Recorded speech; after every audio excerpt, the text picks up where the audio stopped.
साथियों, आजकल social media पर आदिपुरुष नामक एक पिक्चर रिलीज़ हुई है जो रामायण राम कथा पर आधारित है।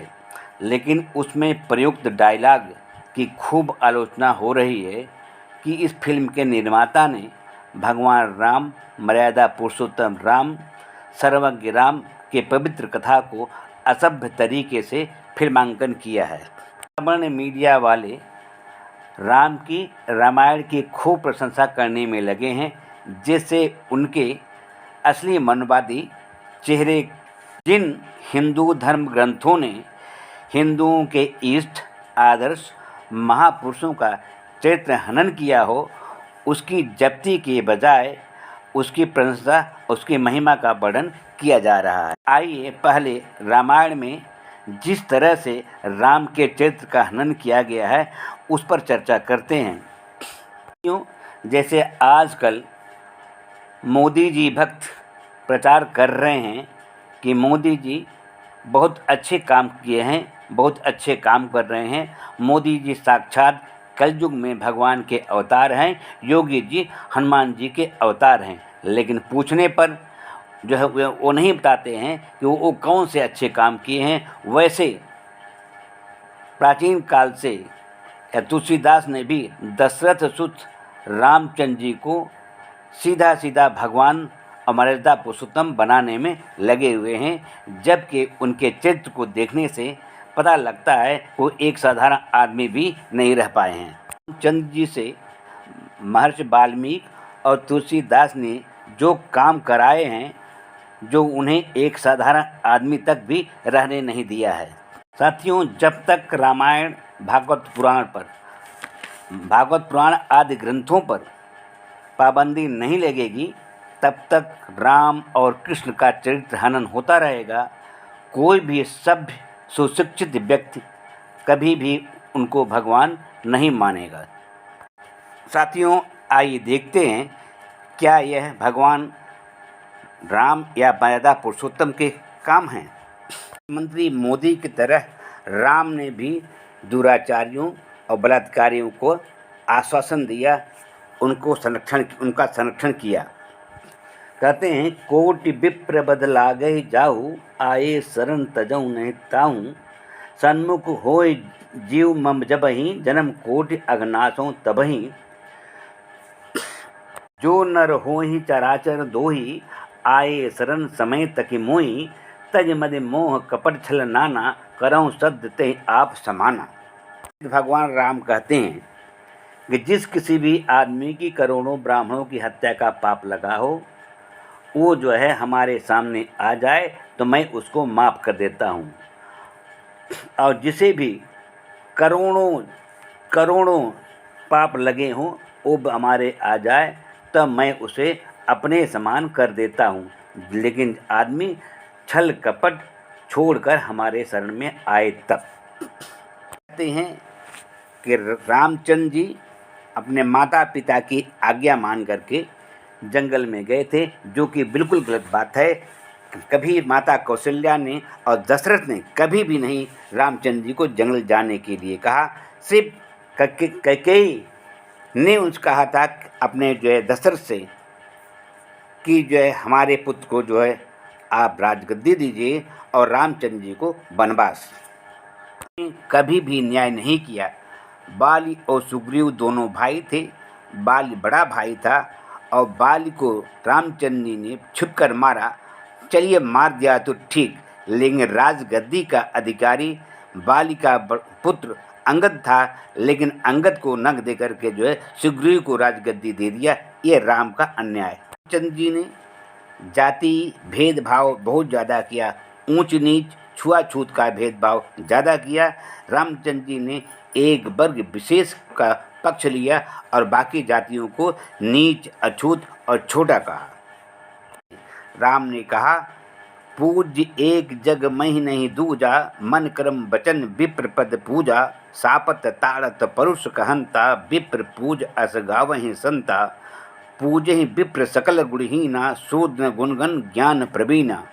कहते मन क्रम वचन कपट कर, जो तज जो कर भूसुर सेव मोहि समेत बिरंस्यो बस ताके सब देव। रामचंद्र जी कहते हैं कि भक्ति के साधन कहूँ बखानी, सुगम पंथ मोहि पावहि ही प्राणी, प्रथम ही विप्र चरण अति प्रीति, और निज निज कर्म निरत सुत रीति। सीता के साथ दुर्व्यवहार किया, सीता की अग्नि परीक्षा ली, अग्नि परीक्षा लेने के बाद भी गर्भवती अवस्था में जो है सीता को जो है घर से निकाल दिया। लेकिन कभी भी रामचंद्र जी ये 12 वर्ष तक पूछने तक नहीं गए कि सीता कैसी है। ओबीसी संबूक की हत्या इसलिए कर दी क्योंकि वह जो है पूजा पाठ कर रहा था, ज्ञान प्राप्त कर जा रहा था और सदैव स्वर्ग जाना चाहता था, इसलिए उसकी रामचंद्र जी ने हत्या कर दी। क्या भगवान या मर्यादा पुरुषोत्तम का यही काम है? रामचंद्र जी ने भाई भाई को लड़ाया, कभी नहीं दोनों को मिलाया। कहते हैं भगवान रामचंद्र जी उनके भाई के साथ बहुत बढ़िया प्रेम करते थे, लेकिन ऐसा नहीं है। रामचंद्र जी ने अपने सभी भाइयों को हड़काया था जब सीता का वो निष्कासन कर रहे थे। सीधा सीधा कह रहे थे हमारे सीता के बीच में अगर कोई आएगा तो हमारा दुश्मन होगा। अग्नि परीक्षा लेने के बाद दोबारा जब लंका विजय करने के बाद अयोध्या पर सीता लाई जाती हैं तो वहाँ पर भी रामचंद्र जी पुनः उनसे जो है अपने जो है परीक्षा देने की बात करते हैं। इस पर सीता जी जो है नाराज़ हो जाती हैं। नाराज़ होकर के जो है पृथ्वी से प्रार्थना करती हैं कि हे पृथ्वी माता, यदि हमने रामचंद्र जी के सिवा कभी दूसरे पराई मर्द को देखा हो तो हे धरती माता आप फट जाइए। इसका मतलब सीता जी रामचंद्र जी के यहाँ न जा कर के जो है मर जाना अच्छा समझती थी। बताइए, ये भगवान के और राम के जो है ये भगवान के गुण हैं। रामचंद्र जी सीता से कहते हैं कि हे सीते, मैंने तुम्हारे लिए युद्ध नहीं किया है, मैंने अपने कुल और मर्यादा, अपने मान सम्मान की रक्षा के लिए हमने युद्ध किया है। तुम जहाँ जाना चाहते हो, जिसके साथ भी जाना चाहती हो, चली जाओ। मृत्यु के बाद रामचंद्र जी जो है अपनी पत्नी सीता के पास न जाकर पहले वो जो है विभीषण का राज तिलक करते हैं। उनको राज तिलक की ज़्यादा चिंता थी, लेकिन अपनी पत्नी की चिंता नहीं थी, जो 12 वर्ष तक जो है लंका में रही और राम उससे मिलने तक नहीं गए। और राम ने कभी नहीं हनुमान से कहा हनुमान जी जो है तुम सीता को लेके आओ। हनुमान जी चाहते तो सीता को जो है वहाँ से ले आ सकते थे और सीता से बार बार कहते भी थे सीता माँ आप कहें तो मैं आपको लेकर के जो चलूँ रामचंद्र जी के पास, लेकिन रामचंद्र जी की ऐसी आज्ञा नहीं है। भक्त लोग कहते हैं राम ने एक से छोटे आदमी की बात मान करके जो है सीता को जंगल निकाला। तो दोस्तों बताइए, एक राजा का ये कर्तव्य होता है कि जो है उसकी जांच पड़ताल किए बगैर एक मामूली से आदमी ने कह दिया, सीता जी को ऊपर आरोप लगा दिया, तो एक राजा का यही कर्तव्य होता है कि उसकी जो है सत्य परीक्षण किए बगैर मतलब अपनी पत्नी को जो है घर से निकाल दे। कहते हैं कि रावण सीता को चुरा ले गया था, इसलिए रामचंद्र जी को रावण से युद्ध करना पड़ा। लेकिन दोस्तों पुराणों में आता है कि रावण को श्राप था कि वो रावण किसी भी स्त्री को बिना उसकी इच्छा के छू देगा तो उसका सिर टुकड़े टुकड़े हो जाएगा। यदि रावण ने सीता की इच्छा के बगैर सीता को छुआ होता तो उसका सिर टुकड़े टुकड़े हो गया होता। कहते हैं कि रावण ऋषियों मुनियों से जो है खून लेता था। दोस्तों ये कोई नई बात नहीं है। हर राजा अपने सैनिकों की अपने जो है प्रजा की रक्षा के लिए जो है ब्लड बैंक रखता था। अब रावण देखता था ये ऋषि मुनि स्वाहा स्वाहा करके जंगलों में रहते थे और तोन फुला के रहते थे, तो उनसे खून लेता था। ये खून लेना कौन बहुत बड़ा अपराध है, ये तो आज भी सरकार करती है। रामचंद्र जी से तो अच्छा काम भरत का किया था। भरत ने जो फर्ज निभाया भाई का, वैसा जो है उदाहरण नहीं मिलता। लेकिन लोग कहते हैं कि राम भाई का फर्ज निभाया, जबकि जब सीधा उल्टा है। और राम से अच्छा तो लक्ष्मण ने अपना फर्ज भाई का फर्ज निभाया था। लेकिन प्रशंसा राम की जाती है, न भरत की होती है और न लक्ष्मण की जाती है। इससे तो अच्छा रावण था कि रावण सीता जी को जब ले गया था उसमें अपने से सबसे सुंदर अशोक वाटिका में रखा। और रावण जब भी गया है सीता के पास अपनी मंदोदरी के साथ गया है। वाल्मीकि रामायण में आता है लोग कहते हैं कि जो है रामचंद्र जी एक पत्नी व्रता थे, लेकिन ठीक है एक पत्नी व्रता थे, लेकिन राम राज्य में जिस तरह से वाल्मीकि ने वर्णन किया है कि रामचंद्र जी जो है बहुत ज़्यादा समय उनका जो है रनिवास में बीतता था। वहाँ पर जो है बहुत सी सारी नर्तकियाँ आती थी, ये शराब पीते थे और मांस खाते थे। शराब मांस खाने के बाद जो है और जो है नर्तकियों का नाच देखते थे। हिंदू धर्म शास्त्रों के अन्य ग्रंथों के अश्लीलता और अनैतिकता के उदाहरण देखिए। सद्रुद्र संहिता अध्याय 20 श्लोक संख्या 6-7 में आया है कि मोहिनी के साथ समागम करने से गिरे तेज से गौतम की पुत्री अंजनी के कान में पड़ गया, जिससे हनुमान जी पैदा हुए।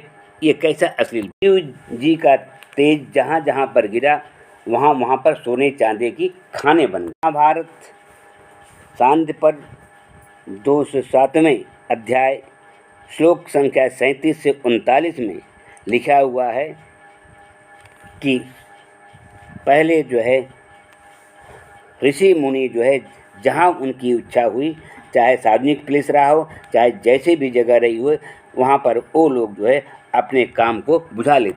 हरिवंश पुराण अध्याय 2 पृष्ठ 7 में लिखा है, दक्ष ने अपनी पुत्री दादा सोम को दी थी।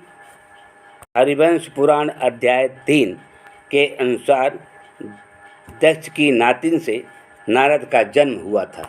आदि पर अध्याय 82 में लिखा हुआ है, पत्नी की सहेलियां भी पति की जायदाद मानी जाती। भारत आदि पर अध्याय 83 पृष्ठ संख्या 199 में लिखा है, कामातुर स्त्री से जो है संबंध बना देना चाहिए, अन्यथा जो है भ्रूण हत्या का पाप लगता है। महाभारत आदि पर अध्याय 214 उलूपी अर्जुन से कहती है, इच्छा पूर्ति के लिए जो है स्त्री से संबंध बनाना अधर्म नहीं है। भारत आदि पर 158 बकासुर वध में आता है कि पुरुषों द्वारा अनेक स्त्रियां रखना अधर्म नहीं है। भारत आदि पर 96, 97, 98 में आया है, लोभ मुद्रा अगस्त की कन्या थी। विवाह योग्य होने पर स्वयं अगस्त ने उससे शादी कर ली। से चाहे इनके जितने भी पुराण हो, भागवत पुराण हो, हरिवंश पुराण हो, ब्रह्म वैवर्त पुराण हो या भविष्य पुराण हो, जितने भी इनके पुराण हैं, इनके पुराणों को पढ़िए, इनके रामायण को पढ़िए, वाल्मीकि रामायण को पढ़िए, तो आपको पता चल जाएगा कि इनके जो है ये धर्म ग्रंथ कितने अश्लील, कितने अनैतिक विचारधारा इसमें दी गई है। इनको पढ़ करके आप अपने परिवार के सामने सुना भी नहीं सकते, इतनी अश्लीलता है। और जिन ग्रंथों को जो है सरकार को जब्त कर लेना चाहिए, सरकार उन ग्रंथों का पाठ करा रही है, उनका प्रचार करा रही है। ये तो जो है चंद एग्जाम्पल थे, चंद उदाहरण थे जो आपको तथाकथित हिंदू धर्म ग्रंथों के आधार पर दिया गया है, जिसकी प्रशंसा आजकल हिंदू संगठन के लोग, भारतीय जनता पार्टी के लोग, आरएसएस के लोग और श्रवणवादी लोग इसका प्रचार करते हैं। लेकिन जिस दिन ये पढ़ेंगे उस दिन इनको ये जो है शर्म से जो इतना डूबेंगे, चुल्लू भर पानी नहीं इनको मिलेगा डूबने के लिए। तो हम तो आपसे निवेदन करेंगे कि आप भागवत पुराण का रास पंचाध्यायी अध्याय 29 से 34 पढ़िए और ब्रह्म वैवर्त पुराण को पढ़िए, तो आपको जो है समझ में आ जाएगा। ज़्यादा कुछ पढ़ने की नहीं ज़रूरत है, आपको यही 2 ग्रंथ ब्रह्म वैवर्त पुराण, श्रीमद् भागवत के रास पंचाध्यायी अध्याय 29 से 34 और मनुस्मृति, आप इन सबको पढ़ डालिए तो आपको पता चल जाएगा कि हिंदू राष्ट्र का सिद्धांत क्या है, हिंदू राष्ट्र का विधान क्या है। ये भाजपा सरकार किस तरह का हिंदू राष्ट्र, किस तरह का हिंदू विधान, किस तरह का हिंदू धर्म चाहती है।